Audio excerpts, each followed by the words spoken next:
The Tampa Bay Buccaneers kicked off the 1987 season with a midwinter minicamp at the team's training facility, where they were tested, timed, and tutored by a fresh new coaching staff. Ready? 1, 2, 3, 1, 2, 3, 1, 2, 3, 1, 2,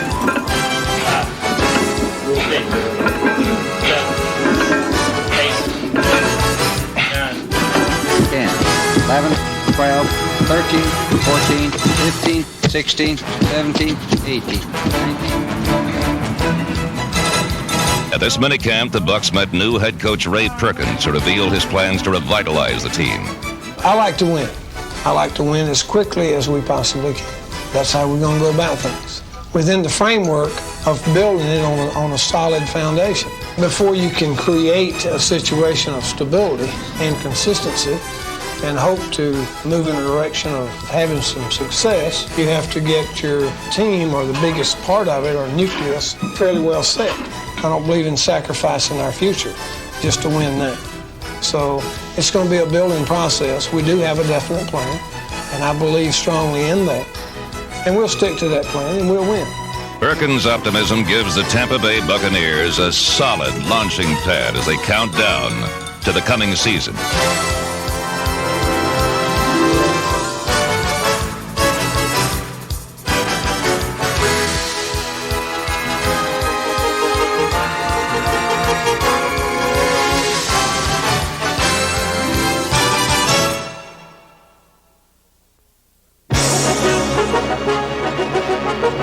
Perkins assembled the Buccaneers for a team meeting where he introduced the philosophy that has made him successful throughout his career.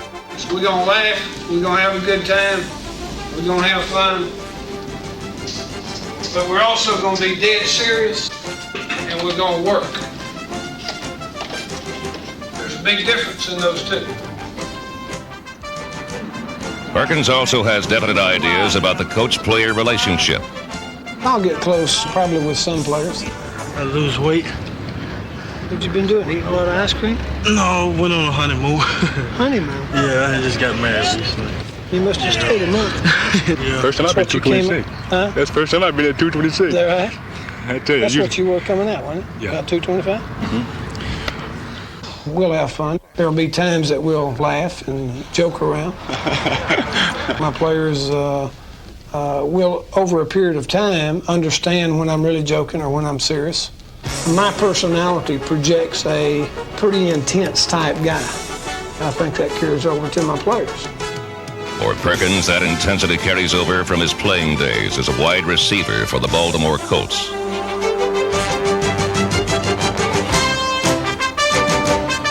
His coach was Don Shula. Ray Perkins, as a player, was a real determined type of player. He always was well prepared, and the one thing that you could count on is that he would give you everything that he had on every play. During Perkins' college career at Alabama, his quarterbacks Ken Stabler, Joe Namath, and Steve Sloan learned that they could depend on number 88. As a pro, Perkins was a top target for Earl Morrall and Johnny Unitas.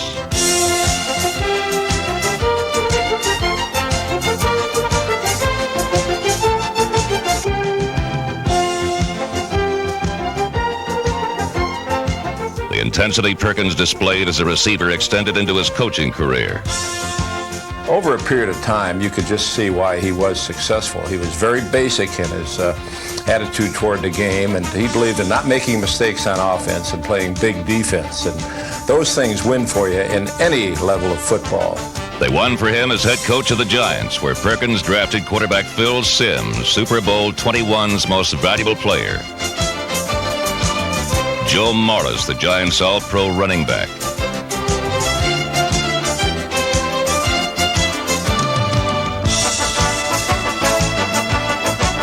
And Lawrence Taylor, last year's NFL MVP and the most feared linebacker in the game.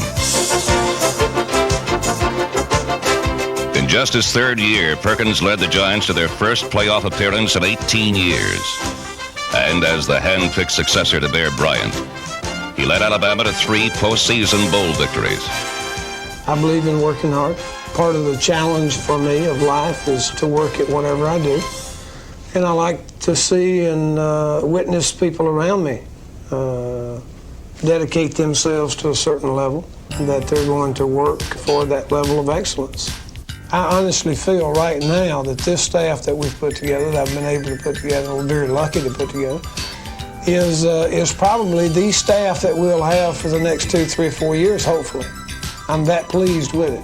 I think we've got a real good blend of professional experience with college coaches coming fresh out of college. The new staff includes defensive line coach Mike DeBose, inside linebackers coach Herb Patera, defensive coordinator Doug Graber with the secondary, offensive line coach Larry Bechtel, receivers coach Richard Williamson, running backs coach Sylvester Kroom, and quarterbacks coach Mark Trestman, along with outside linebackers coach Joe Kynes, special teams coach Rodney Stokes, strength and conditioning coach Kent Johnston, and John Bobo and Bill Clay. They'll help implement Perkins' new principles. It's not just you that you're representing. It's the whole organization, and this is something that we eventually want to build as soon as we can, as quickly as we can, into something that we can all be very proud of and hold our heads up high. Young veteran Ron Heller holds a firm belief in the importance of pride. I don't think pride is something that you could just pull out of a hat or write down a formula on a piece of paper. I think if a person has pride and portrays himself that way, it rubs off on people. And I think we have the caliber of people here to take that type of example and go with it and just, in our own way, let pride show. That pride was evident throughout the minicamp, where in every exercise, the Bucs' actions spoke louder than words. You can do all the talking you want to and the so-called motivational type speeches, but I think it takes every once in a while some kind of injection into that team, like a player or like two or three players, that gives that glimmer of hope that keeps those guys working. In the past few years, the Buccaneers have received a shot in the arm from young players like offensive tackle Heller, number 73. Defensive lineman Ron Holmes, number 90. And defensive back Rod Jones, number 22.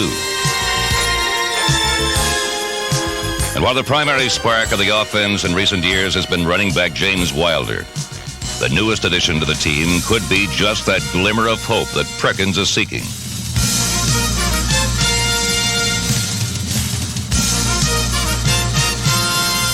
Heisman Trophy winner Vinny Testaverde, one of the most prolific passers in college history, brings his record-setting ability to Tampa Bay.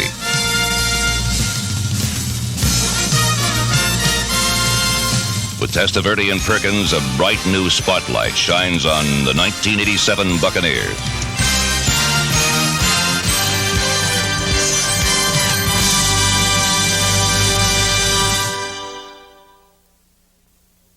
Vinny Testaverde becomes the first Heisman Trophy award-winning player out of college to ever be signed in the history of the Tampa Bay Buccaneers. Vinny, we have your jersey, number 14, which is your college number, and we want you to score at least 14 points for every game.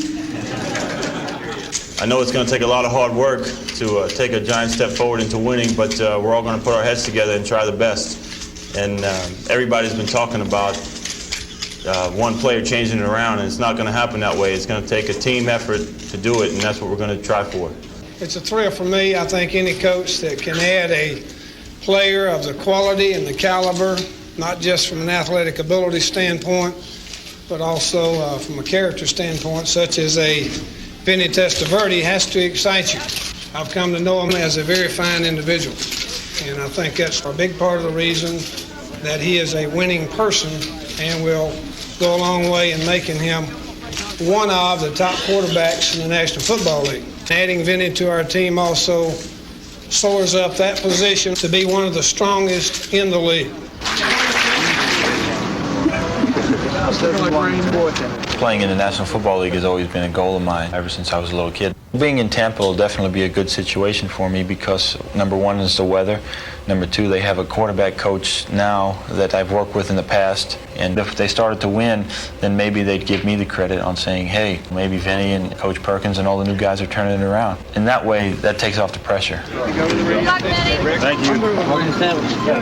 While Testaverde is contemplating his future contributions, Bucs fans have become well-versed in his past accomplishments. As a quarterback for the University of Miami, Vinny became the school's career passing leader, surpassing former teammates Jim Kelly and Bernie Kosar.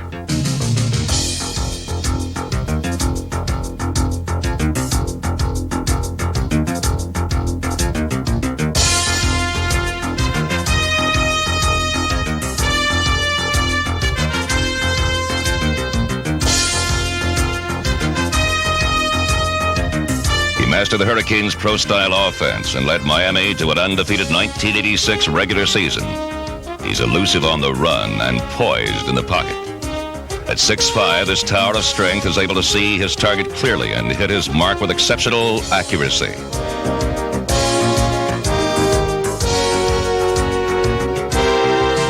His commanding field presence gives him the quality of leadership that is crucial for a quarterback's success.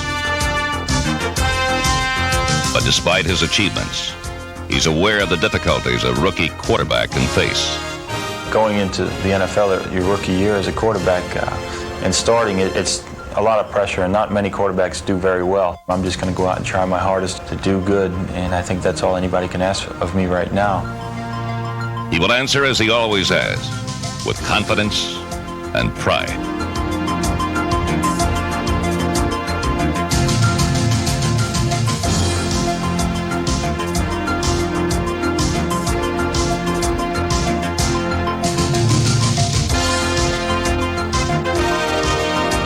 Testaverde understands that his success is a direct reflection of the team's. A lot of people judge quarterbacks on their statistics to find out if they're great or not as good as the other guy.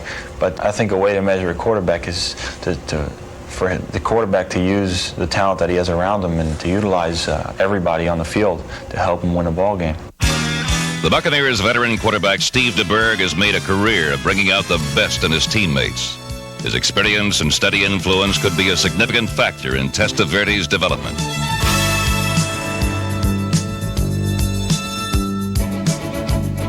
Buccaneer quarterbacks have numerous targets, including last season's receiving leaders Gerald Carter and Calvin McGee.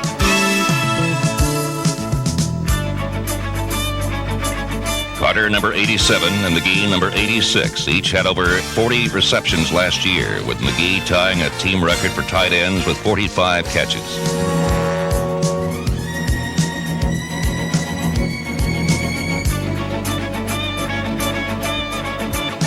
The Bucs' depth at tight end includes K.D. Dunn, number 85, and Jerry Bell, who add valuable experience to the receiving corps.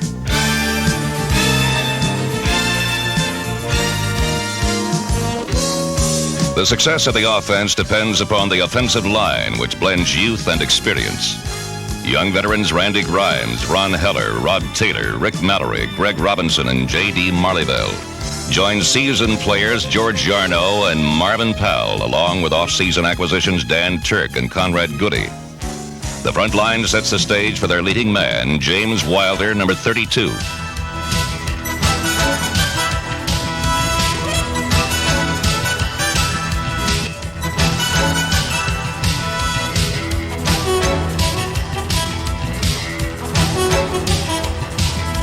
Wilder led the team in rushing last season for the 5th consecutive year, despite missing 4 games due to injury.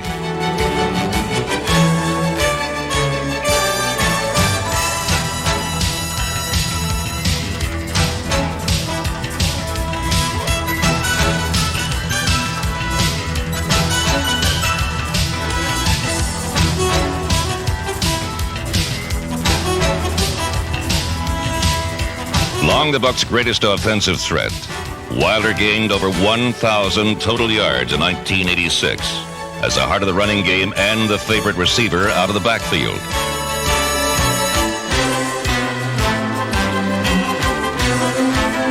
His His season-long desire and determination were exemplified in one of the year's most interesting plays. Forced up, fires over the middle, and it is up in the air. Carter battling, looks like volleyball. Is it a catch? It is. At midfield, James Wilder came up with the football. That is the strangest play I've ever seen. Pitch left, Wilder. Wilder gets a block from Jerry Bell. Breaks open 40, 30, he's gone! Wilder has high hopes for the coming season and for Perkins' positive influence. Right now, the guys have a good outlook of this is going to be the one. This is going to be the season that we're looking forward to, and he's going to be the guy that have us do it. My goal is to make every position on the football team as competitive as possible. To do that, you need depth, and to do that, you need good players and good people. We're going to build in that direction. That pure competitiveness there creates a situation where everyone is forced to work toward that level of excellence. As the Buccaneers strive to achieve these goals and to launch a new spirit in Tampa Bay, the countdown to 87 continues.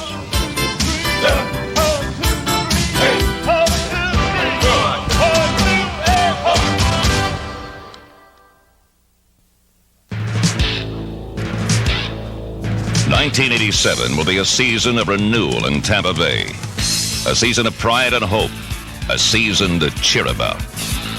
Perkins anticipates the opportunity to build a solid foundation for the future.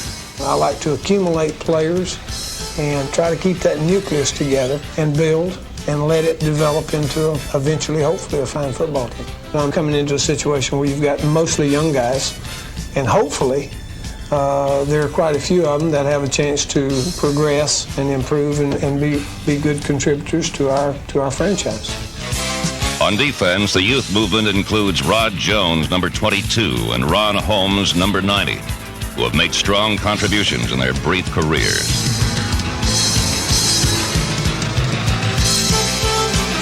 Quarterback Jones, the team's 1986 first-round draft pick, earned a starting spot in his rookie campaign. And Holmes, the Bucs' number 1 pick in 1985, has also shown promise, leading the defensive line in tackles over his first 2 years.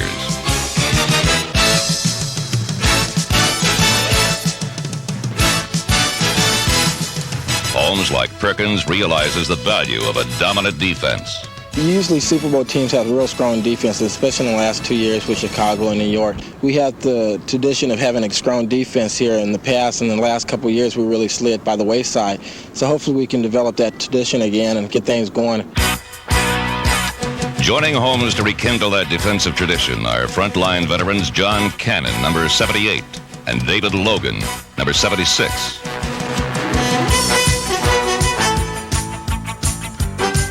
Logan has not missed a start at nose tackle since 1980, and he and Cannon provide experience to the defensive line.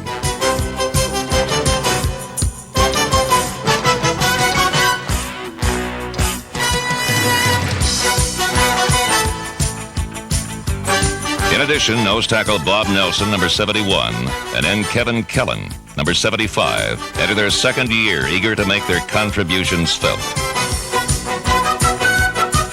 The Bucs' depth at linebacker makes that a position of strength. 1986 rookies Kevin Murphy, number 59, and Jackie Walker, number 56, joined second-year man Irvin Randall, number 54, to provide solid run defense. Veteran Scott Brantley, number 52, Jeff Davis, number 58, and Chris Washington, number 51, were the team's 3 leading tacklers in '86.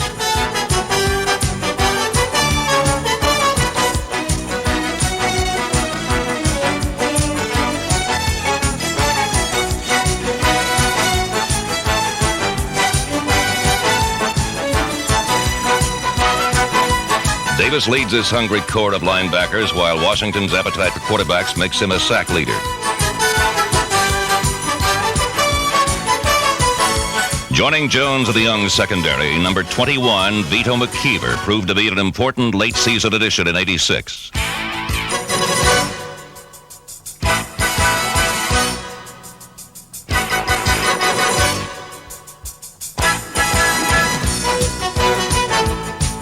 hard-hitting Craig Swope, number 41, had a strong impact in his rookie season.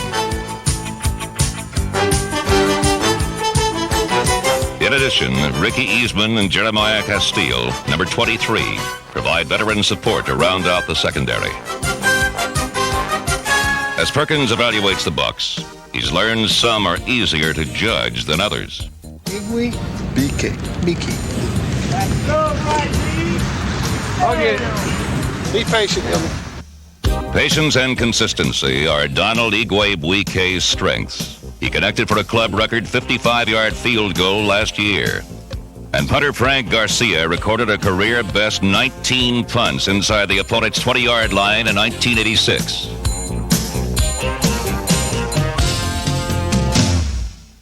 What changes can Buccaneer fans anticipate for 1987? The only major change that I would like to see is the scoreboard at the end of the game. I like the challenge of this job. I like the opportunity. And I think we'll get the job done.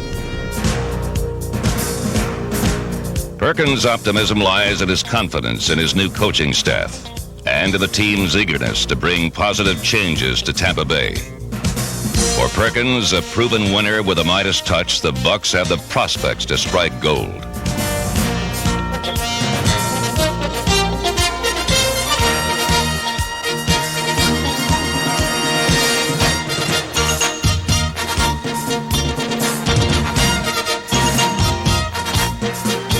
With an influx of youthful enthusiasm, the Bucs' quest for success will carry them into 1987 and beyond.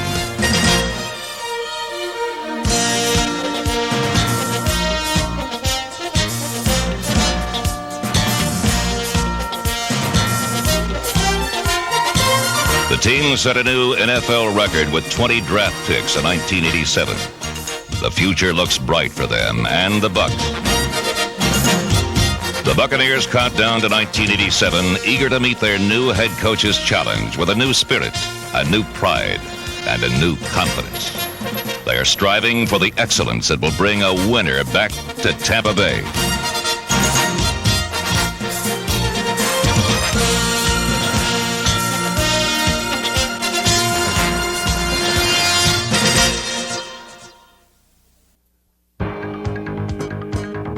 September 13th, 1987. The start of a new season also marks the dawning of a new era for the Tampa Bay Buccaneers. It is the beginning of a year in which a young team will grow and discover a new identity, an identity that is designed by head coach Ray Perkins. In his first year as coach, Perkins has brought to the Buccaneers an intense commitment to success, fortified by a strong player-coach relationship. His first year resulted in a period of adaptation as new head coaches mean new systems. But it has also resulted in the arrival of a high-impact player, as well as other players who made a high impact.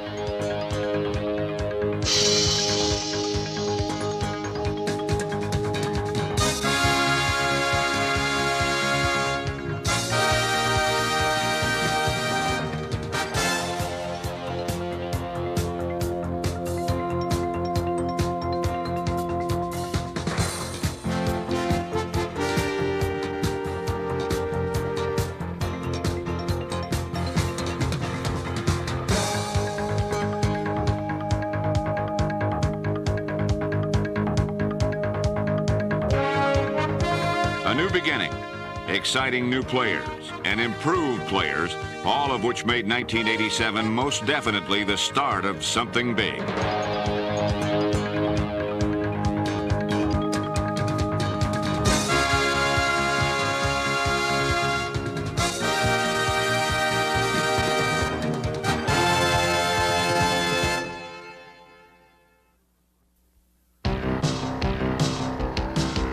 An impressive preseason had earned Ray Perkins star billing as the curtain lifted on the Bucs' regular season opener at Tampa Stadium against Atlanta. Unquestionably, the heralded arrival of Heisman Trophy winning quarterback Vinny Testaverde made this opener one of the most anticipated in team history. But his presence would be overshadowed by an impressive performance from veteran quarterback Steve DeBerg. who claimed the starting job following a strong preseason. And in classic master to apprentice fashion, DeBerg showed Vinny how it's done in record style. Back to pass DeBerg from the shotgun. Good protection into the end zone. Touchdown, Buccaneers. Joe Freeman. DeBerg short drop, looking left. Now fires out, open man. Touchdown, Buccaneers. In the worst burning of Atlanta since Gone with the Wind, DeBerg torched the Falcons for 333 yards and 5 touchdowns, a team record. As leader of the Bucs offense for most of the season, DeBerg enjoyed his best year in 1987, while quietly emerging as one of the NFC's top quarterbacks.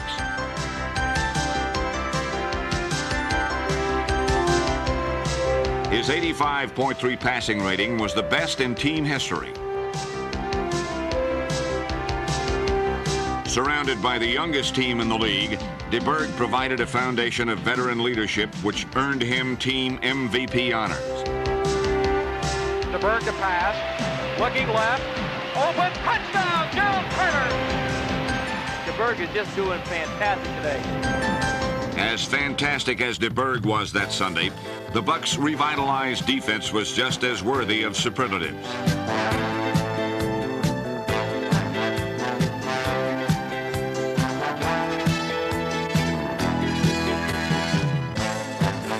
They sacked Atlanta quarterbacks 4 times, compared to a season total of 19 the previous year, while coming up with 4 turnovers in the team's best defensive effort in 6 years.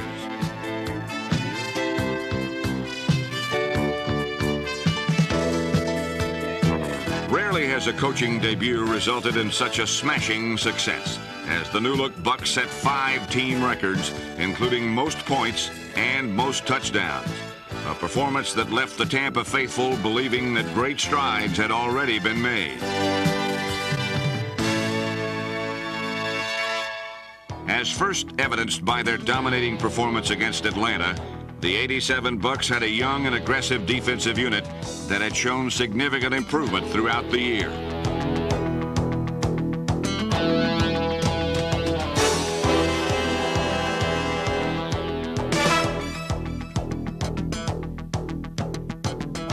If they weren't gang tackling, solo efforts were equally inspired.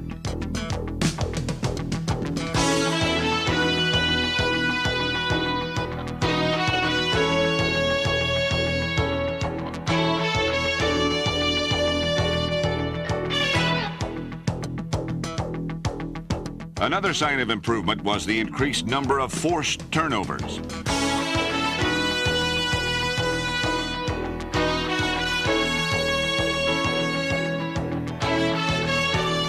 Leading the league in takeaways by midseason, the Bucs were one of the more opportunistic defenses in the conference. Up front, the Bucs have developed a defensive line to be reckoned with. Tampa Bay registered 39 sacks in 1987, the second best effort in club history. At the forefront is defensive end Ron Holmes, number 90.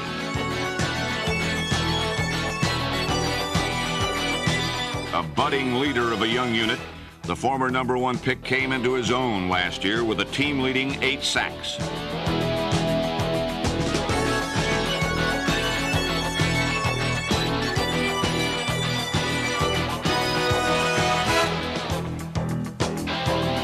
Joining Holmes are veterans John Cannon, number 78, Kevin Kellen, impressive rookies Tom McHale, and Kurt Jarvis, number 95.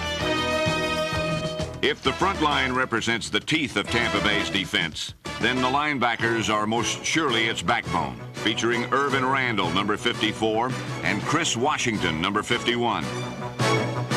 In his 3rd year, Randall led the team in tackles, and as a player, Perkins feels is on the verge of greatness.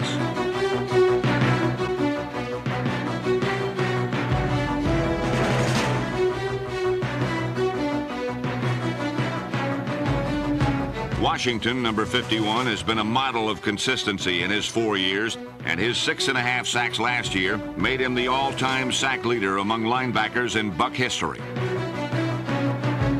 Joining them are solid vets Jeff Davis, number 58, Jackie Walker, and up-and-coming rookie Winston Moss, number 57. Moss was but one of 6 talented first-year players that started for the Buck defense in '87. 2 others played in the defensive secondary. At left corner, Ricky Reynolds, number 29, displayed superb coverage ability in an impressive debut season. He teams with second-year player Rod Jones, number 22, to give the Bucks a pair of budding talents with the potential to rival the best cornerback tandems in the league. Players capable of making the big play and preventing them. Rounding out the secondary are solid veteran Bobby Kemp, number 33, and Ray Isom, number 28. Another rookie standout, Isom brought to his game an eye-catching level of field awareness that belied his first-year status.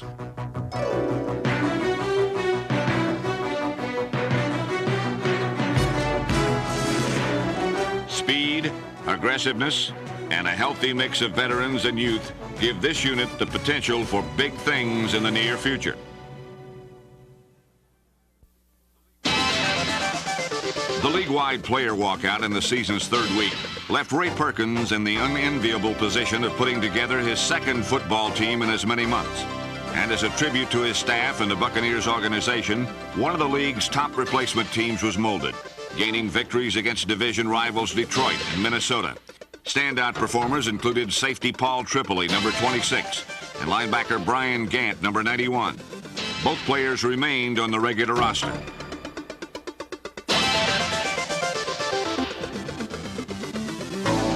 By compiling a 2-1 record, the efforts of the Bucks B team were duly acknowledged.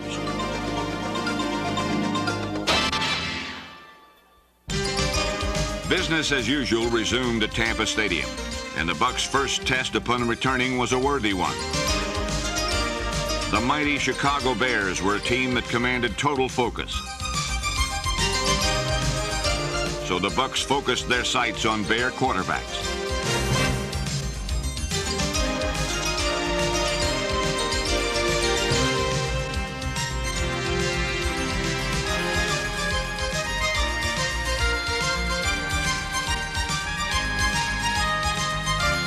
Taming the Bears at their own physical style of play, the Bucks served notice that they too were capable of cracking the whip, and that they no longer would be an easy takedown.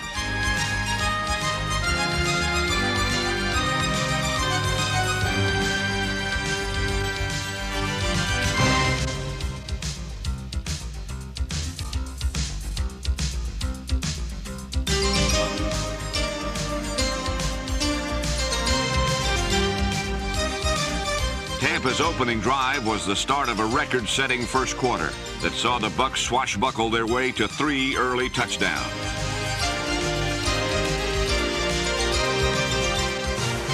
Berg barks out the signals. Carter in motion, pitch back, a reverse. Carter and a flea flicker back to the Berg. Wide open Smith at the 15, 10, and touchdown Buccaneers! How about that? The Berg is hot today. What a great call from Perkins. They are hot. They're doing their job. Tomczak back to pass, getting a lot of pressure. Sack, maybe for a safety. Let's see. He gets a touchdown. He must have fumbled. They must have knocked the ball out of his hand.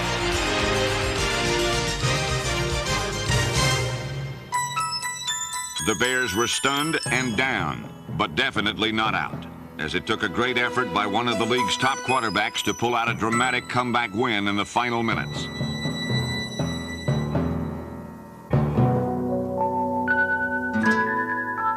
Jim McMahon's fourth quarter heroics dealt the young Buccaneers a bitter and painful defeat.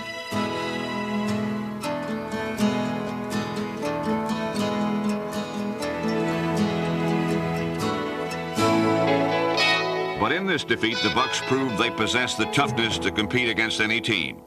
Toughness that is found in an imposing offensive line comprised of Ron Heller, George Yarno, Rick Mallory, Rob Taylor, Dan Turk, and anchored by center Randy Grimes, an emerging force whom Perkins rates as the unit's best. Toughness is a trait that is also embodied in running back James Wilder.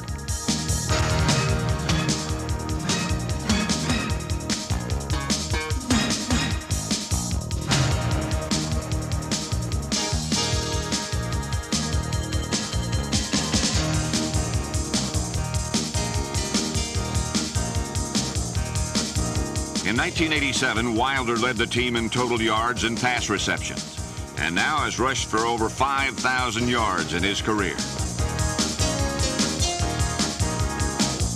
Joining Wilder was running back Bobby Howard, number 25, a pleasant surprise who impressed with his versatility. And all-purpose back Jeff Smith, number 35, who had the team's longest run from scrimmage, 46 yards.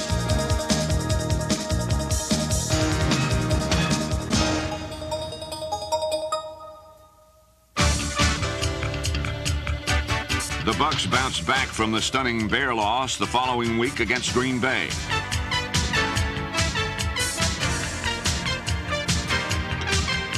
With a strong defensive effort, they completely shut down the Packers for 3 quarters, stripping them both of the ball and their grace under pressure.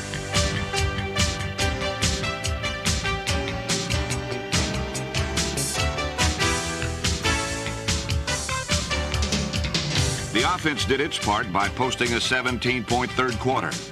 A major contributor to the victory was place kicker Donald Igwebuike, who made 3 field goals, 2 of them from over 45 yards in a well-earned 23-17 victory.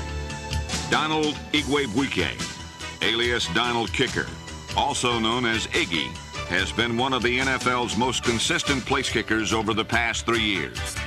He has never missed a field goal within 34 yards. Iggy made 78% of his attempts in '87, making him a valuable contributor on special teams, as was kick returner Bobby Futrell, number 36, who demonstrated his sure-handedness and breakaway ability throughout the year.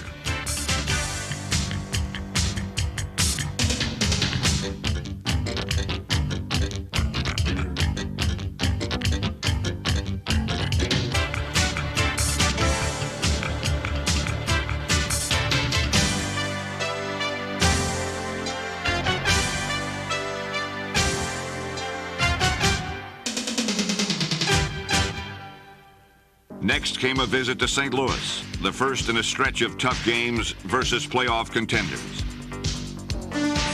Steve DeBerg led the Bucs to a commanding lead, throwing 3 touchdown passes. But a furious Cardinal comeback gave St. Louis a 3-point advantage.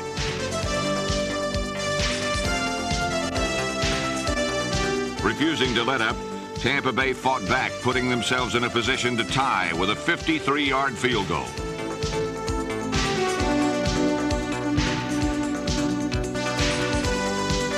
But the ill-fated attempt as time ran out sealed the lid on a crushing defeat that would haunt the team for the rest of the year. The Bucs tried to pick up the pieces the following Sunday in Minnesota, and the big play kept them toe-to-toe with the formidable Vikings.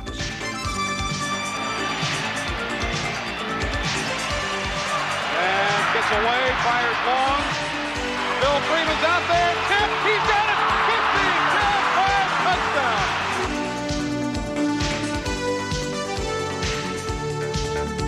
But with Tampa driving for a go-ahead score late in the fourth quarter, a game-saving interception dealt the Bucs' comeback hopes a staggering blow and sent them down for the count in another tough defeat against a conference power.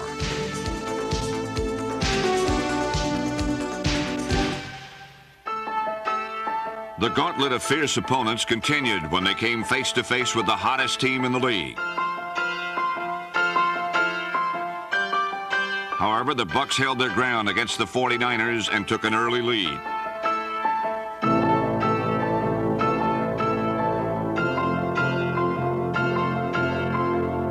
San Francisco steamrolled over the best of teams last year, but the Bucs gave the powerful 49ers all they could handle before stumbling. The sobering string of tough losses had taken its toll on a growing team.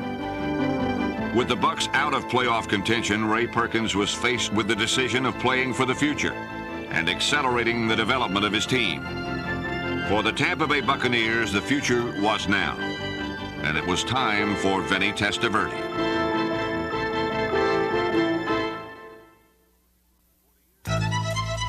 For the year's most celebrated rookie, most of 1987 was typical of a first-year quarterback. It was a year of observation, of charting plays, and relaying them. But that would change on a November Sunday in New Orleans when Ray Perkins decided Vinny Testaverde is going to get his first start today, Fran. You might mark this day as the beginning of the future of the Bucs. Indeed it was. And for Vinny Testaverde, it marked his professional baptism, one that would come against the league's #1 defense. Early results indicated it would be a baptism by fire. On count, Vinny. Testaverde to the air, first time, fumble, penalty flag down, St. Patrick. A nightmarish start that could have buried any rookie signal caller was but a temporary setback, as Testaverde allowed his abilities to lift him above the chaos. Rolling right, Testaverde, still with the football, cuts up field, dives, and did he get in? Yes, touchdown. Soon he would offer dazzling evidence of the greatness that preceded him and that is predicted for him.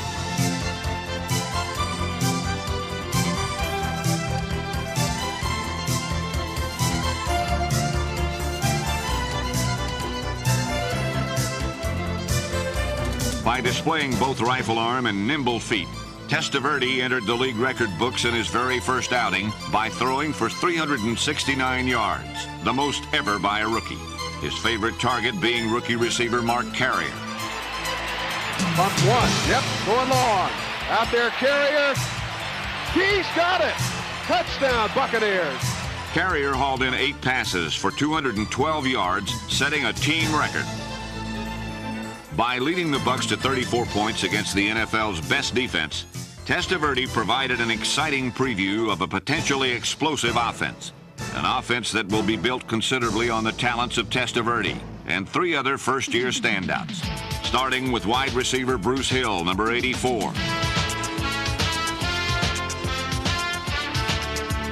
Hill finished the season with a flourish, averaging 19.4 yards per catch and 82 yards per game in the last 4 games.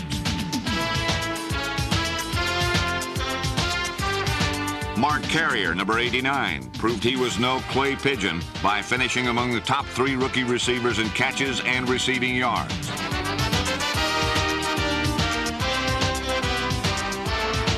And tight end Ron Hall, number 82, whose soft hands were an impressive counterpoint to his hard-nosed play.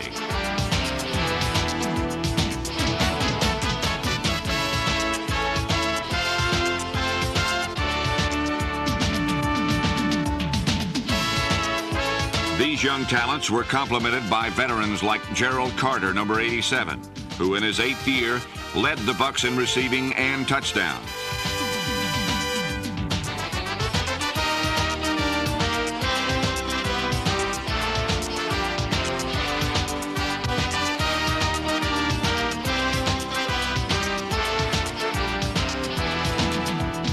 And 3rd-year tight end Calvin McGee, number 86, who continues to demonstrate all the tools needed to be a top-flight tight end.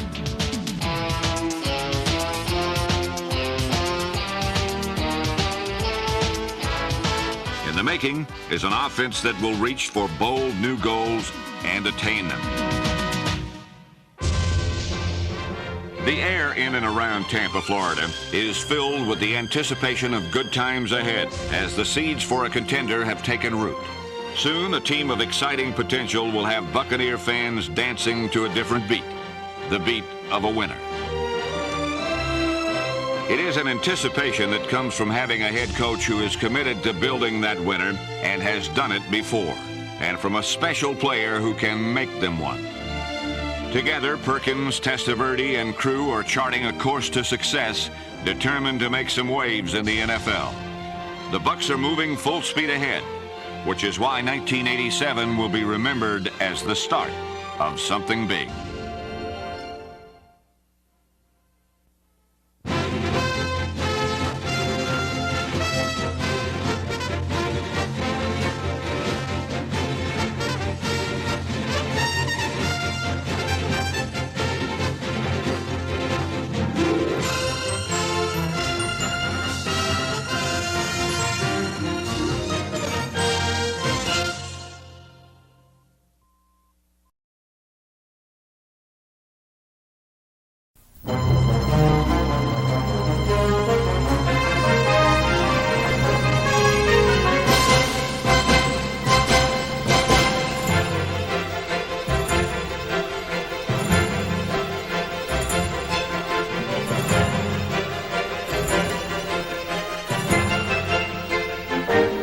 Improved was the best way to describe the 1988 Tampa Bay Buccaneers, a team truly on the rise.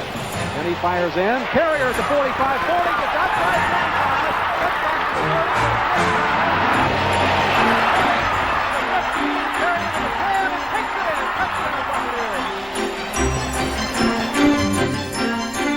40. The Bucs featured a talented young quarterback with explosive arm strength and a tough young defense that gets better with experience.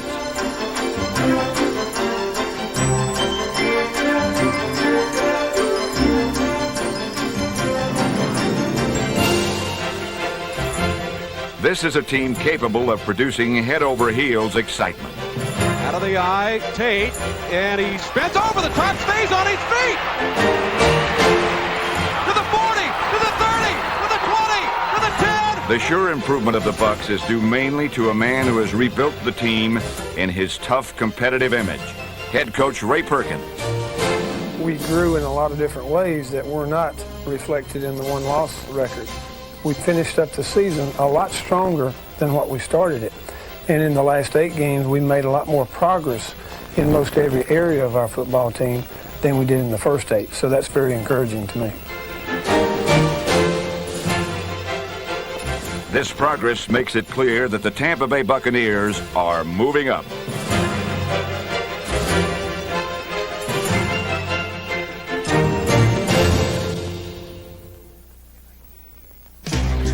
In 1988, the plan of attack for Ray Perkins' Bucs could be summed up in the phrase, "Don't give up the ship." Trailing by 17 points against the Phoenix Cardinals, Vinny Testaverde led a 21-point second-half comeback that nearly salvaged a victory. The Bucs rallied to a 24-23 fourth-quarter lead, but while they would eventually fall in the final minutes, the message was clear. This team would not quit. Improvement was also evident as Tampa Bay slugged it out with the Saints. After giving up 13 first-quarter points, the Bucs defense shut out the Saints the rest of the way during a tough-to-take 13-9 loss. In a sub-zero late-season loss that was decided in overtime, a tenacious Bucs defense stopped rookie sensation John Stevens cold, gaining just 10 yards.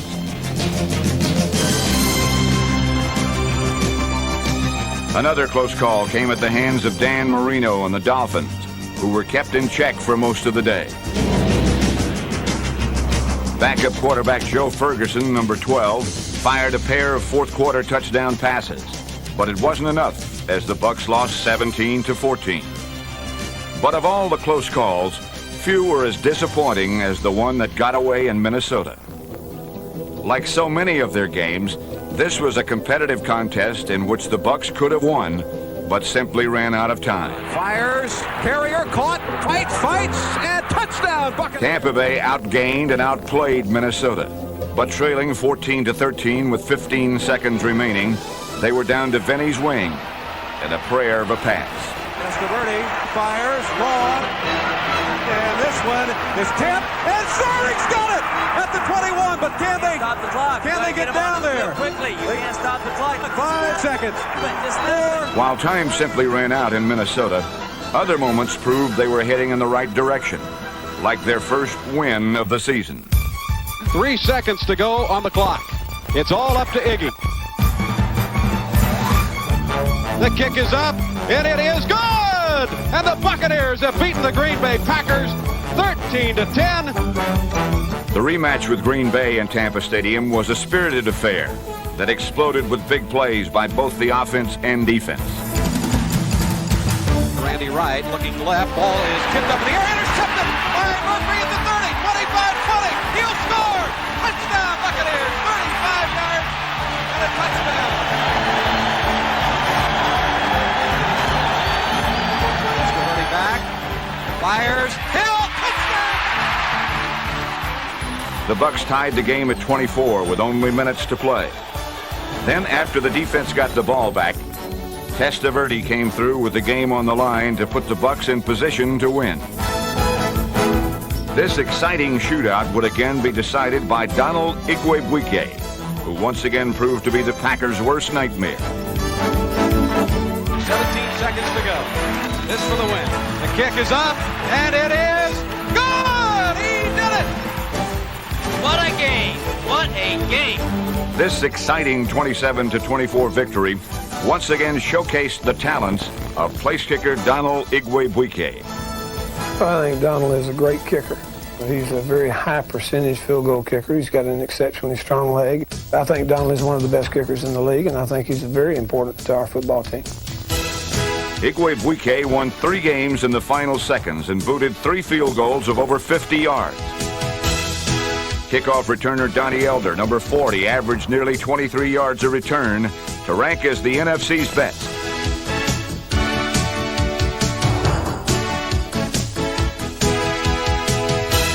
Punt returner Bobby Futrell, number 36, ranked 3rd in the NFC and often performed escapes that only Houdini himself would have dreamed of.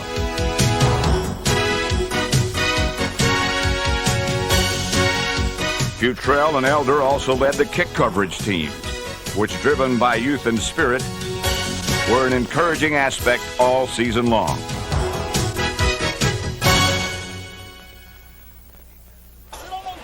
When Vinny Testaverde joined the Bucs in 1987, there was no question that he already possessed all of the physical talents to become a great quarterback.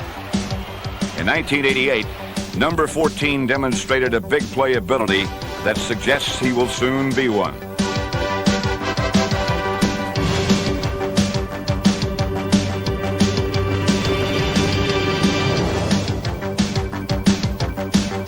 In his first full season as a starting NFL quarterback, Testaverde improved each Sunday and demonstrated leadership that will guide the Bucs for seasons to come.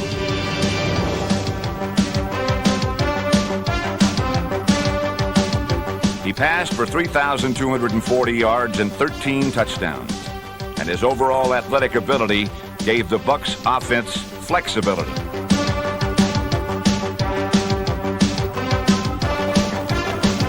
Vinny has an unusual combination of physical talents. He has an exceptionally strong arm. He's got great touch. He knows when to put touch on the ball. He's got great height. He's got great vision of the field. The height helps him have vision, but his vision is great as far as seeing things on the field. And mentally, he is a football guy. He understands football. He understands defenses. He understands what you're trying to do with certain things. He's easy to coach. He's a hard worker. And, you know, for these combination of reasons, it's why I have no doubt that he'll be a great player. Perkins watched his young and talented passer struggle by throwing 35 interceptions. But through it all, number 14 could never be faulted for his effort. I think he did learn a lot of things. I think he progressed very, very well in most areas. I thought in a lot of situations where he could have lost a little bit from a poise standpoint and a composure standpoint, he maintained the great poise and the composure and still fought and competed. Against the Indianapolis Colts, Testaverde rebounded from a disastrous start to lead the Bucs back from a 35-10 deficit.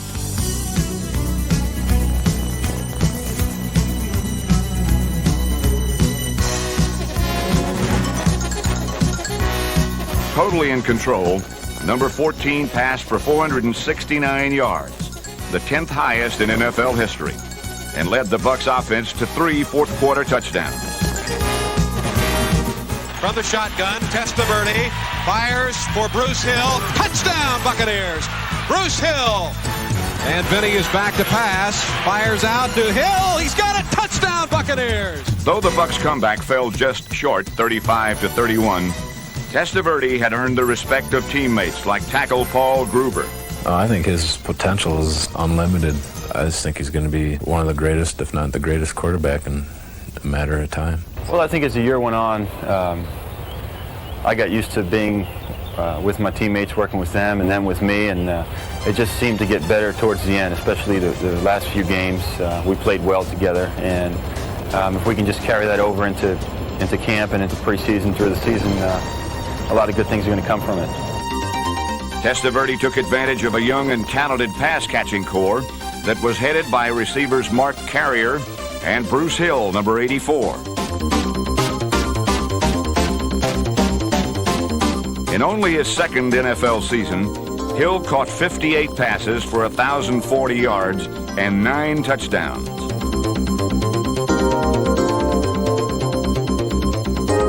Like Hill, who was in his second NFL season, Mark Carrier, number 88, caught 57 passes for 970 yards and 5 touchdowns.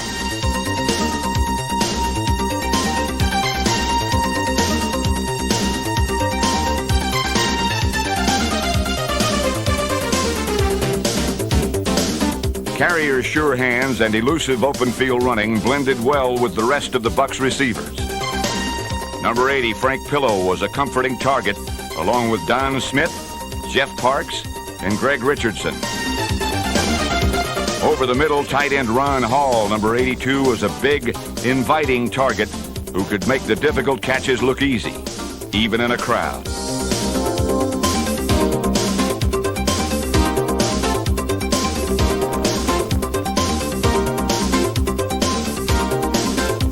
Ron Hall's toughness fit right in with the rest of an offensive line that was anchored by rookie tackle Paul Gruber, number 74, who was a rock-solid fixture on the left side of the line.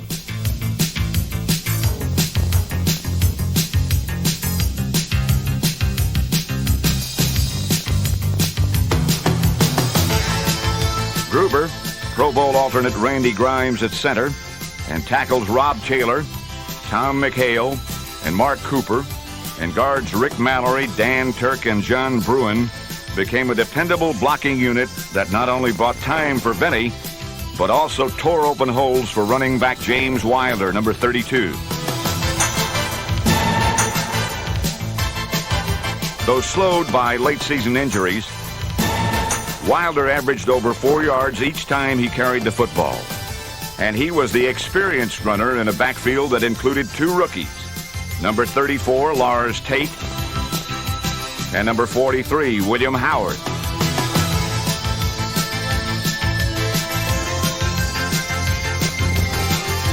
Howard was the Bucs' second leading rusher, behind Tate, number 34, who gained most of his yardage by slugging it out with the defense.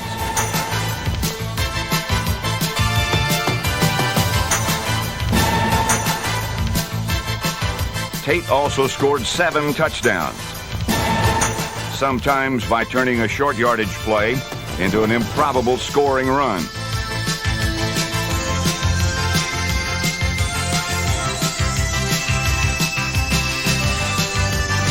The combination of Lars Tate and William Howard proved to be too much for the Lions to handle in the Detroit Silverdome, as this rushing tandem helped the Bucs roll up 225 yards on the ground.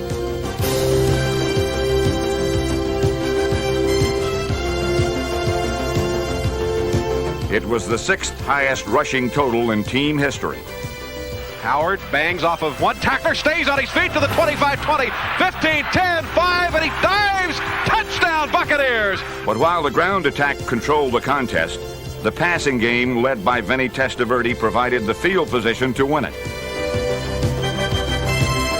Tied at 20 in the final minute of play, Bruce Hill's clutch catch and run set Igwe Buike up to win the game with 10 seconds remaining. And Iggy's kick is up. It's drifting. It is good! He did it! 52-yard field goal! This 23-20 win was further proof that this team is going places.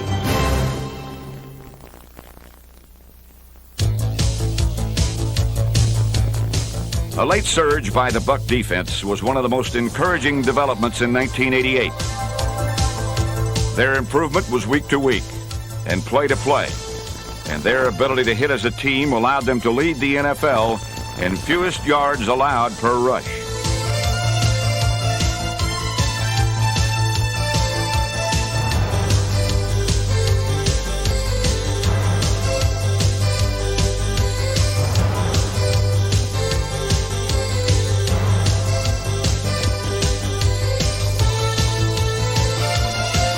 Their secret was teamwork. Ron Holmes, number 90, containing the sweep, and number 79, Reuben Davis, cutting it down and forcing a fumble. Strong safety Mark Robinson. It's definitely a team-oriented defense. Not having a sole player who's just the greatest thing on the team, having a lot of people working together, a team unit like that, I think that's key, and I think that we can really use that in the upcoming year. Together or solo, the Bucs played with an aggressive nature that was instilled by 3 veterans who were obtained from other teams: Eugene Marv, Mark Robinson, and Harry Hamilton, number 39. I think those 3 did more than anything else or anybody else to tie that group together. Those players, because of their years in the league, gave us some veteran leadership that we direly needed. Number 99, Marv, was rock solid at inside linebacker, and free safety Hamilton led the club with 6 interceptions. Strong safety Mark Robinson rounded out the trio. The young defense also received valuable contributions from improving young veterans like number 95, nose tackle Kurt Jarvis, Ron Holmes, number 90, linebackers Kevin Murphy and Winston Moss, number 57, and cornerback Ricky Reynolds, number 29. The rookie class was outstanding. Defensive end Robert Goff, number 94, was dominating at times. And in reserve, number 97, Sean Lee, showed a good feel for the pass pocket. But the biggest surprise was the play of number 79, Reuben Davis, who began the season as a long shot to make the team and ended up in the starting lineup. We were just very surprised, to put it simply. Take a 9th-round draft choice out of North Carolina, and he plays like Reuben Davis played last year. I think he's got a chance to be a premier player in this league. But we had several other young players, Sidney Coleman, an inside linebacker, and Odie Harris with strong safety, both free agents that came along and have a chance to be really fine players. We have the potential of being a really fine defensive football team. Certainly the way that we finished up the year and some of the evidence from a statistical standpoint that they can see, feel, touch, read, and know that they did well toward the end of the year, I think is a big boost for us coming up for 1989. The Bucs finished up the 1988 season by winning 2 of their final 3 games and finally getting a grasp on what it takes to win in the NFL. Against the Detroit Lions in Week 16, the Bucs were a vastly improved team from the one that had started the NFL season. Veterans John Cannon and Mark Robinson made big plays for a defense that all but shut down the Lions' offense. And Benny Testaverde passed the Bucs to a 21-10 victory. Testaverde to throw long for Hill. He's got it! Touchdown, Buccaneers! Caught at the 5, and he takes it into the end zone. Testaverde tries to throw, fires in, and caught! This will be a touchdown! Taken in all the way, caught at the 20, and Mark carries. But while ending on a winning note was nice, Tampa Bay's most impressive performance came just 2 weeks earlier against the Buffalo Bills, who were on their way to the AFC Championship game. This was a day for the Bucs to show how far they had come.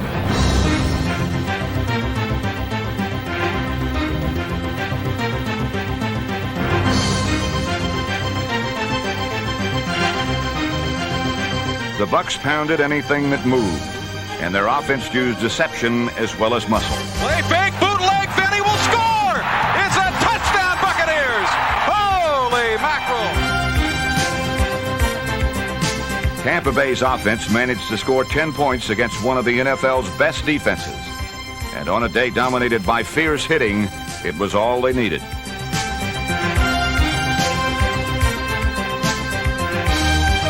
Late in the third quarter, the Bills were inside the Bucs' 10-yard line and threatening to tie the score until an inspiring call went up from the Bucs faithful.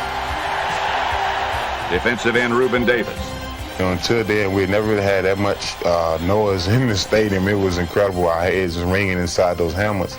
It's like a 12th man on the field, and we sort of had that weekend. I could just sense, the people feeling that, things are going to come out of the defense. On third down, Harry Hamilton saved a touchdown. And suddenly it was down to one big play.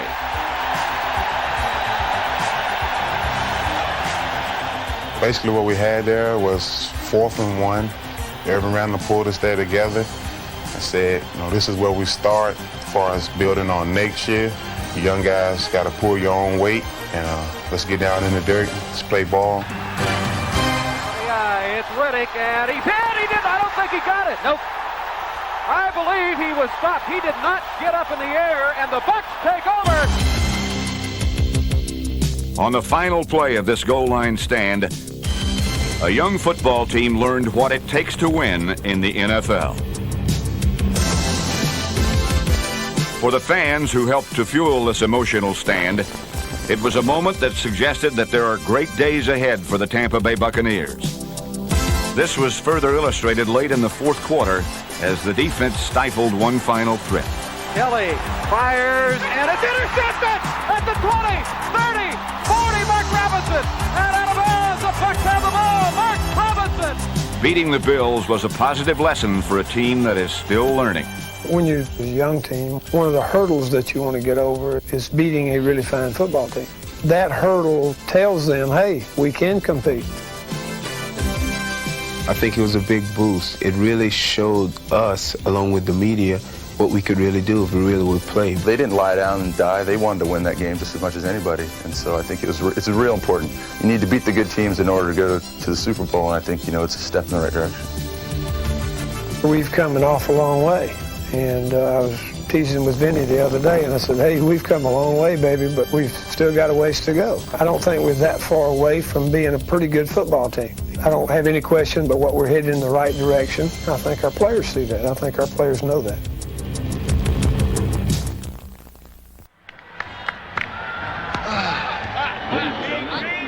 As the Tampa Bay Buccaneers began the 1989 season, head coach Ray Perkins was looking for improvement from a young team that needed positive experiences in order to realize how good they could be. One of the things we need to do early is to win a game against a really good football team. And the other thing that I would like to see us do is fairly early is to pull one out in the last minute. And if you can do it early in the season, that gives you some momentum and some confidence factor for your team that can give you a real boost and have a great year. On opening day, Perkins got his wish as the Bucs outdueled the revitalized Green Bay Packers in a game that wasn't decided until the end. Defensive lineman Reuben Davis and Ray Seals sacked Packers quarterback Don Majkowski twice, and defensive backs Mark Robinson and Harry Hamilton intercepted 3 of his passes. On offense, the tone was set by quarterback Vinny Testaverde. Vinny has hit 7 different receivers, ready to work on first down. Cocks the arm, gets the pass away, caught by William Howard, dives, touchdown Tampa Bay! Testaverde completed 81% of his passes to win the NFC Player of the Week honors. And Lars Tate, number 34, scored twice. Tate's got the corner, he's to the 2, to the 1, touchdown Tampa Bay! The Bucs ran up a 20-7 halftime lead, then had the strength to win it at the end by keeping their heads. A 52-yard field goal by place kicker Donald Igwebuike proved to be the deciding points in a hard-fought 23-21 opening day victory. With the world champion 49ers up next, this win was an important lesson for a young team that was willing to fight to the finish. Men who were proud to say, "We're Buccaneers."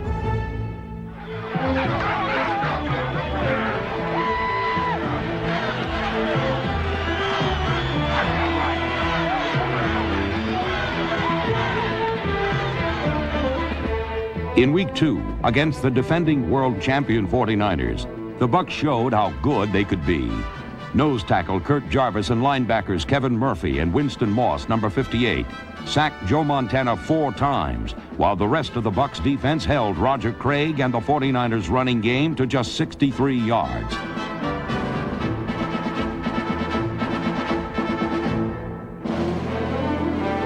Montana was pressured into 2 interceptions, both by cornerback Ricky Reynolds, number 29.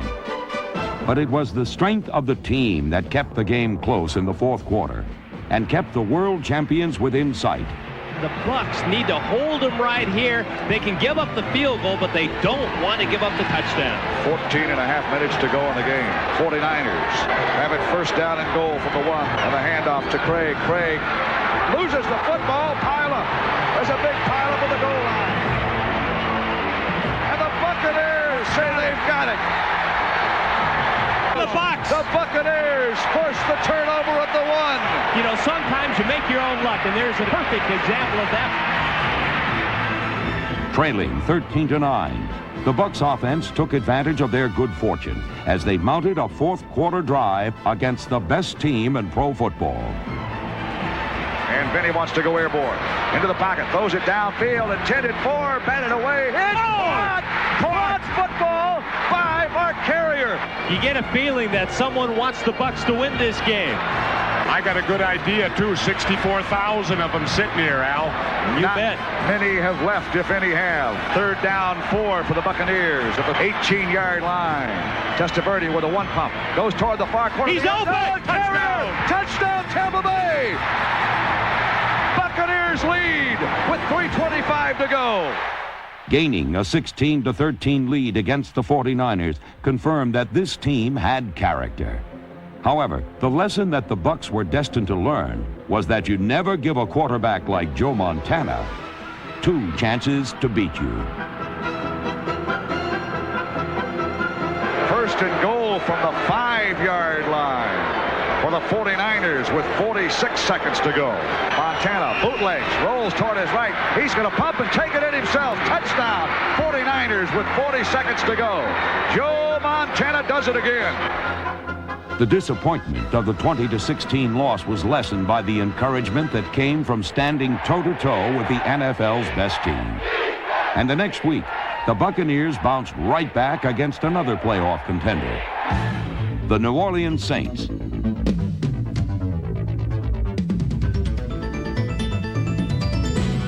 Interceptions by safeties Mark Robinson and Harry Hamilton, along with a punishing defense, kept the Saints' offense stuck in reverse.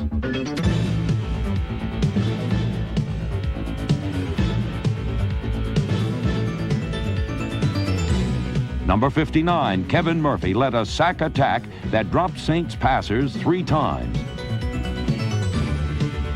The defense was aggressive, while the offense was steady as a rock.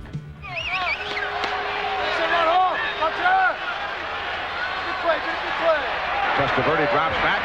Touchdown. Gets the pass away on the post. Touchdown, Tampa Bay. Ron Hall. And the Buccaneers take the lead for the first time.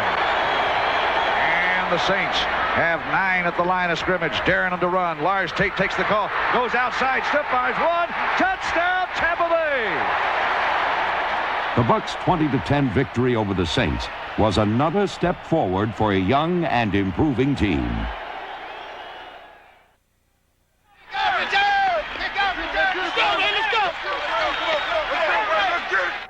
After a disappointing loss in Minnesota, the Bucs returned home to meet a team they'd failed to beat in their last 12 meetings, the Chicago Bears.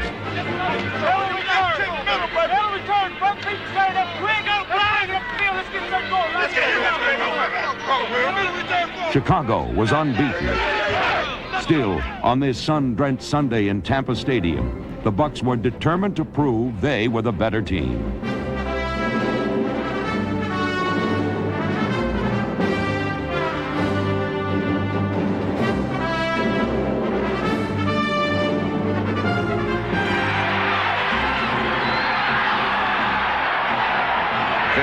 Straight back drop, looks toward his left, fires left, and it's incomplete. Now it's caught, touchdown, Tampa Bay, through the hands of one receiver, and Mark Carrier pulls it in. Unbelievable catch. Good stretch, the toss sweep goes to Tate, looks for a hole, Tate through the hole to the 10, to the 5, he scores a Buccaneer touchdown. The Bucs offense was on the way to its biggest point production of 1989.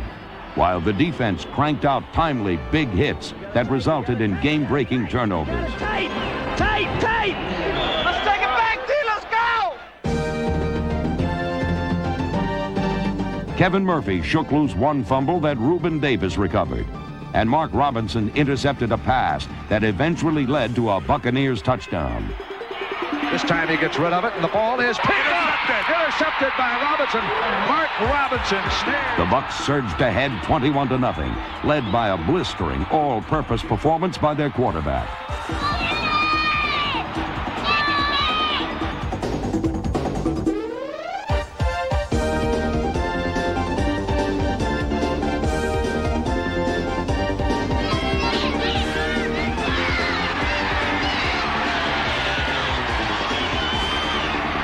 Testaverde with a play fake. Looks toward his left. Fires. Catch. Touchdown. Tampa Bay. William Harris, the tight end. And Vinny hit him with a rifle shot. Vinny with a moderate drop. Throws across the middle. Caught at the 3. Touchdown. Bruce Hill. He was hit. Kept his balance and backpedaled into the end zone. Buccaneers get 6 more. Lars Tate ran for a career-high 112 yards, and his second touchdown finalized Tampa Bay's thrilling 42-35 shootout over Chicago. It was a stunning confirmation of the improvements that this team has made since Ray Perkins assumed command in 1987. While the first 5 weeks proved how far the team had come, the rest of the season showed it still had a ways to go. A heartbreaking last-play loss to Detroit triggered a string of defeats that tested the character of the NFL's youngest team.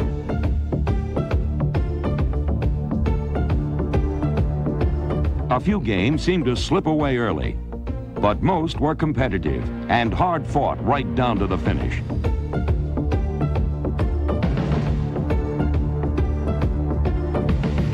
A blocked punt, returned for a touchdown by number 29, Ricky Reynolds, wasn't quite enough as the Bucs fell short in a comeback bid against Washington. In Houston, Testaverde led a stirring comeback against the Oilers, only to see it disappear on a last-minute fumble. But the most frustrating loss may have been a rematch with the playoff contending Green Bay Packers.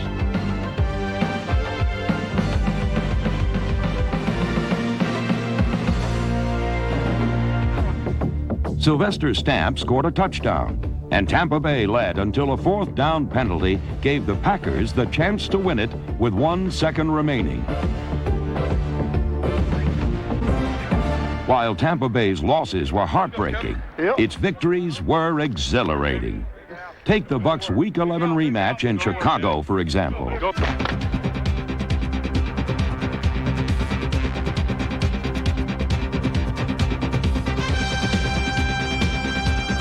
There was no fooling the Bucs defense early as they hounded and pounded the Bears and even scored a touchdown. And Harbaugh will take a straight drop and try to throw, gets rid of the ball. It's intercepted! He's intercepted by the Buccaneers! Yeah. Reuben Davis takes it in from the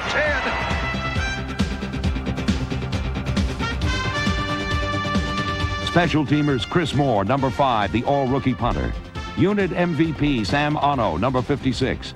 Jackie Walker, Odie Harris, and number 57, Pete Najarian, provided the Bucs offense with excellent field position.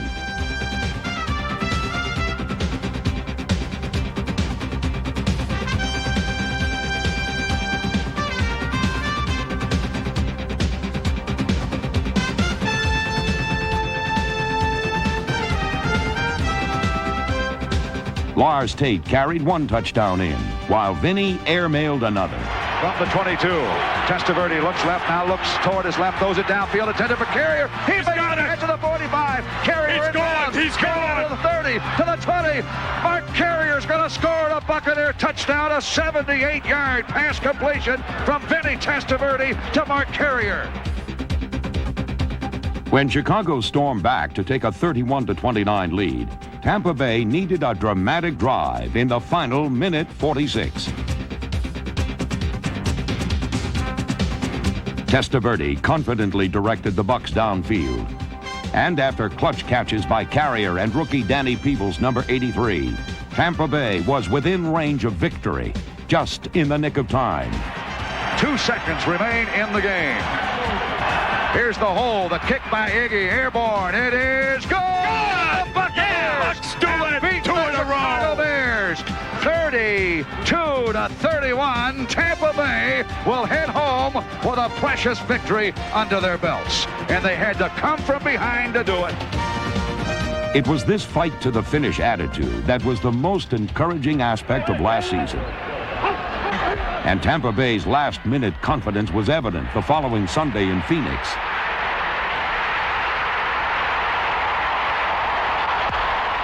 Once again, the game would be decided at the end. The pressure of fourth down when everything is on the line is what makes quarterbacks great. And it was here that Vinny Testaverde responded to the challenge. Twice, number 14 delivered clutch fourth down completions while directing the Bucs to another thrilling victory.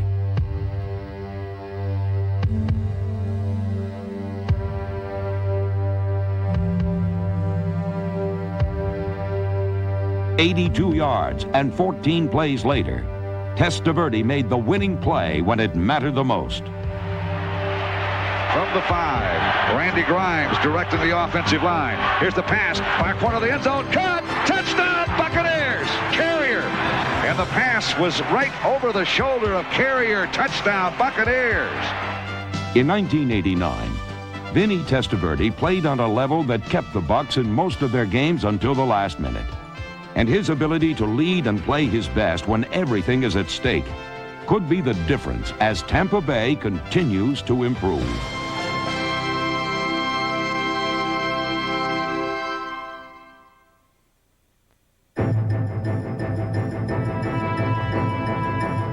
A stronger defense will be a top priority in 1990 for the Buccaneers. And it will be a blend of proven veterans and talented young players who must provide the muscle to implement the attack.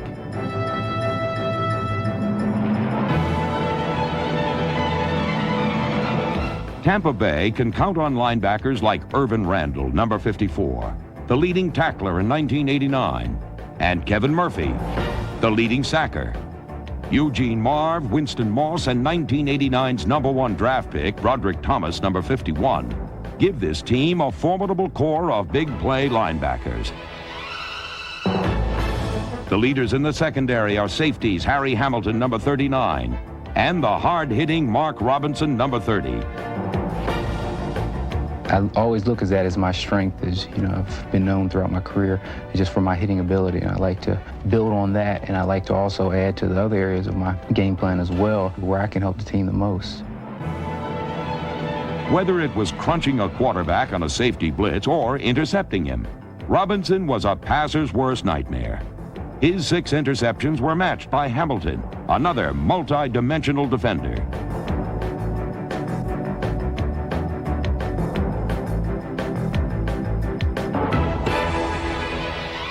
This dynamic duo drew secondary support from Rod Jones, Bobby Futrell, and cornerback Ricky Reynolds, number 29, who was one of the best at coverage and one of the surest tacklers in football. Defensive lineman Reuben Davis, Kurt Jarvis, Sean Lee, Robert Goff, and John Cannon round out a defensive wrecking crew whose strength was in numbers.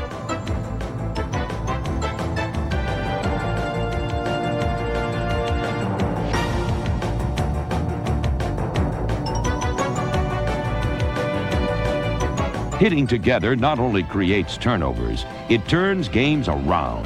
And in order for the Bucs to continue to show improvement, the defense must create and the offense must take advantage of the opportunity. 76, down on 2. Ready? Offensively, Ray Perkins has been collecting a cast of talented players that begins with his quarterback. Vinny Testaverde is maturing into an outstanding field general with the help of his offensive line. This wall consists of Randy Grimes, number 60, Tom McHale, Carl Bax, Harry Swain, Don Graham, John Bruin, and Paul Gruber, number 74, an offensive tackle who has the talent and attitude to be All-Pro. Every time you line up and snap the ball, it's another battle, and I want to win all of them. And so that's what I try to do when I go into a game, is play a perfect game. Gruber and the rest hold the key. because pass protection enables one of the strongest arms in football to get the ball into the hands of talented receivers like Danny Peebles, Bruce Hill, Ron Hall, Willie Drury, Frank Pillow, and the one receiver who literally leaped out of the pack in 1989, Mark Carrier, number 88. Frequently spectacular, Carrier caught nearly every catchable pass that Vinny and backup quarterback Joe Ferguson fired in his direction. I think my biggest strength is concentration. I think last year I began catching the ball more. Also, my cutting ability. I've been working this past offseason getting quicker to be able to do more things, but I think my cutting ability and concentration on the ball, I think, are the two main factors.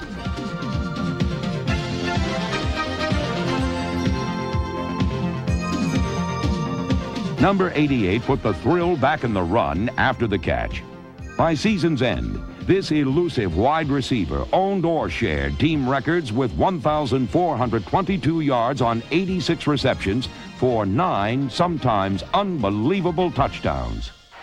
Ferguson out of the shotgun's going to put it up. Big Ben right. No, he throws it across the middle. Carrier's got the short route to the 50. Carrier to the far side to the 40. Carrier to the 35 to the 30. Carrier down the sideline. Carrier's going to go. What a play! Touchdown! Is that incredible? Incredible might be the only way to describe this shifty yet sure-handed third-year wide receiver, who will help the Bucs to fight to the finish for many years to come. Near side, looking toward his left, goes toward the end zone. Carrier goes to the end. Touchdown! Touchdown, Tampa Bay, and Carrier does it again. Did it again.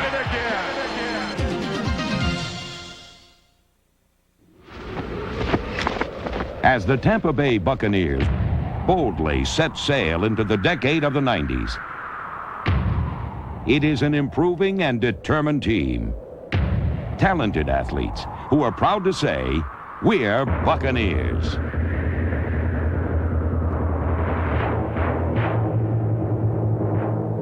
go now. Our backyard. Our backyard. Let's go, baby. Let's go, let's go now. Let's go. Let's go. Let's go. Big way.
Lays it toward the end zone. Touchdown, Tampa Bay. And that's a big Buccaneer touchdown.